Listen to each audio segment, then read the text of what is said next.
Tell me where you were born and raised. I was born and raised in Newark, New Jersey. What music did you listen to growing up? I listened to pretty much everything, but of course I was like a hip-hop baby.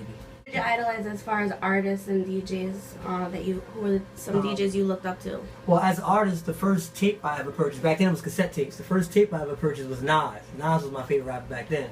I think the name of the album was It Was Written. And DJ-wise, Funk Flex was on the radio, and DJ Red Alert. Those are the two guys that was always on Hot 97 at the time. So them are the guys that I kind of looked up to DJ-wise. When did you first realize that you wanted to be a DJ? I was always into music. I played instruments. I even went through a phase where I was trying to be a rapper. But I realized I wanted to be a DJ when I started playing around with my mother's record player. She didn't have a turntable. It was like a radio with a record player on top. And I used to make the noise and all that. And then that's when I realized, like, oh, I guess I could be a DJ. At first, it was just like a joke. It was like a hobby. No, I didn't go to school for DJing. I don't even, well, it probably is DJ school now, but back then there wasn't no such thing as a DJ school. How did you come up with your name, DJ Wallah? It was like a basketball nickname they gave me. I don't remember the exact story, but one version of the story I heard was the way I shoot was a little unorthodox, the way I actually shoot my jump shots. And they said, like, yo, every time you shoot, it's just going like magic, like voila. Okay. And that's where the name came from. Alrighty, so tell me when and where was your first DJ gig? My first DJ gig, I don't know the exact year or whatever. Approximately. But it was in Newark. It was for my friend's his birthday party. I think he was like turning 16, 17. We was like in high school. And I did his party, and that was years ago. I can't tell you what year it was. Every time I did a gig, I used all the money and bought more records. So every party I did, I actually got better from every party. Because I got more records. I learned what the crowd like and what they don't like. So after a while, you know, it's easy now, but back then you had to learn every time you went out. So tell me where you've DJed as far as venues and concerts. Well, the biggest concert out here is Summer Jam, and I'm at Summer Jam every year. We used to do Ruckus Fest back when they had it, but they don't have Ruckus Fest anymore. Ruckus Fest was like huge. You used to have like 30,000 people at Ruckus. Yeah. You know, we had Pitbull out there one year. We had Nas, Elephant Man. They didn't have everybody. They didn't have Kanye West down there. As far as clubs, I've done almost every club in the state. I did a lot of college events, so I pretty much did every college in the state too. How did you start DJing for Hot 97? Well, I'm part of the Heavy Hitters, which is kind of affiliated with Hot 97. So I was around. I wasn't up there a lot, but I was around. So I guess, luck of the draw, you know, they was looking for new DJs, and I happened to be a young new heavy hitter. So they said, how about we take some young heavy hitters and some young pit bulls and put them on the station? I just got lucky. I just happened to be one of the young ones at the time. After I got down with the heavy hitters, to a guy named Rainbow, who's actually not even a heavy hitter anymore. But Rainbow is also from Jersey, and he owned a graphic spot, like a place that I used to make my flyers. And I used to go in there and get 20,000 flyers made every couple of weeks. And he's always be like, yo, who's this guy coming here getting all these flyers made? He must be doing something great, because the big time promoters don't even get this many flyers. I was throwing my own parties. So when I met him, we spoke, and he said, I'm going to come out to one of your parties one day. I didn't think he was going to come, but sure enough, a baby blue Bentley was sitting outside the party, and it was Rainbow. He said, yo, what do you think about getting down with the heavy hitters? I didn't know much about it at the time. I said, sure. He said, all right, cool, I'm going to throw your name out there. It took like a year and a half before it actually happened, but that's how I got down with him. Didn't you say something about Mr. C saw you on the news or something like that? That was for Hot 97. Okay. Yeah. The crazy thing about it is that C's always in touch with what goes on locally, whether it's New York, New Jersey, or Connecticut. But Mr. C said the first time he really heard of me it was like a big incident. It was a big party, but like something happened, like somebody got hurt, and it was on the news. And it made it to the New York news, NY1 or something. And Mr. C was like, yo, who's this guy they keep talking about on TV called DJ Wallah? What happened at his party? Why is it on New York news? You know, just in Newark, New Jersey party get shut down because too many people was outside. And then C was like, I gotta, I guess, find out more about this guy. But C told me that was the first time he heard of me. Where else have you DJed besides the area? I've been Atlanta. We flew out to Slippery Rock, PA, and Philly. I consider Philly part of area now because I drive there so much. But I like to try to stay as local as possible now, because now that I'm like a part-time on the radio station, I never know when I can get that call to come fill in. And when they call me, I want to be here. Who are your favorite artists and DJs, past and present? Favorite artists?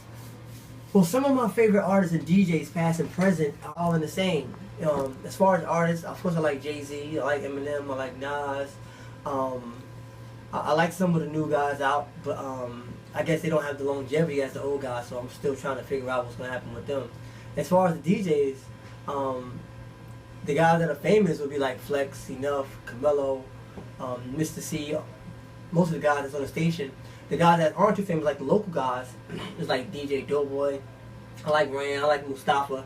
And you gotta be really a Jersey person to go to the clubs and know who these people are, but I look up to them guys too. Who have you worked with as far as artists and DJs? That list is probably too long, I don't even know if I can remember. As far as artists and DJs, I've worked with all the heavy hitters, all the pit bulls. I've done shows with Shaggy, I've done shows with Joel Santana, I've done shows with Cameron, did shows with French Montana, Khaled, Ace Hood. Any studio work with any of them? Nah, I haven't gotten to that part yet. Right now I'm just a DJ, doing the parties, doing the radio. I haven't really gotten into the music aspect as far as just being in the studio making records yet. You plan on working with in the future? Well, if I was to ever go to the studio and start working on some stuff, I'm going to reach out to whoever and see who hits me back. So I really can't put my finger on who I'm going to work with yet. What are your goals to further your DJ career? That's actually one of my next goals. My next goal is to get in the studio and start making some music. Where do you see yourself in the next 5 years? Hopefully it's not here. I hope not either, for your sake. The next 5 years. Hopefully in the next 5 years I'll be full-time on the radio. Hopefully I'll get a few more TV looks, whether it's MTV, BET, or just being in some type of show, because TV is bigger than radio. Maybe by then I have worked with a few artists in the studio, maybe put a single out, something. So that'd be good for me for the next 5 years. What would you be doing if you weren't a DJ? My major in college was bio. I wanted to go for forensic science. I wanted to be part of the FBI or something. So I probably would have stayed in school if I wasn't a DJ. What have you learned about being a DJ that you never thought you would know? Well, being a DJ, I'm like in the music business, and I'm starting to realize that a lot of the things people rap about, sing about, even Instagram about aren't true. It's all entertainment. That's one thing I learned. That a lot of this stuff isn't real. It's smoke and mirrors. Okay. What's an effective method you've used to market yourself? Just keeping up with the times. The first thing I did to market myself was I was just putting flyers out all the time. With me, pictures of me on flyers. I'm going to be at this place, I'm going to be at that place. Then I started putting out CDs all over the place. Mix CDs, promo CDs. Then Facebook came along. Actually, then Black Planet came along. I was up there. Facebook. Now we have Twitter. Then now we have Instagram. So whatever it is the hottest thing at the time, you attack that and you use that to market yourself. How much harder do you think your job would be without the internet? Without the internet, my job, it would be, I can DJ, I can do a party and everything be good, but promoting yourself and letting people know that the party was good, that, if I come, people have a good time, you really got to do that with the internet. And if I didn't have the internet, it would be impossible to let people know that the party was great last night. It'd be hard to promote now. Do you do anything else besides DJ? As of right now, no. Okay. Give me some of your hobbies, some sports you watch, your teams. I watch basketball. I'm a Knicks fan. I watch football. I'm a Cowboys fan. I'm not really into baseball. If I had to pick one, it'd be the Yankees. Okay. So you're gonna come to a Yankee game with me this year? I would love to go to a Yankee game with you, but I just don't know about the Bronx. Where we gonna park at? Don't worry about it. I'll handle all that. Okay, so give me some advice for anybody who's looking to become a DJ or an artist or get in the music industry. I would tell them to stay in school. Don't do it. Really? Don't get into the music business. Don't do it. Okay, I wasn't expecting I don't know that. if it lasts. I don't know if it's worth it. Okay. What's next for you? I don't know what's next. With the music business, it's always a revolving door, so whatever door opens, I'm running through it. Plug yourself.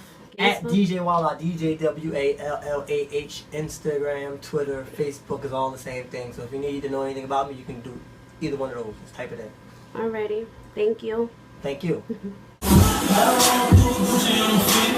got more money, you need me? Come on,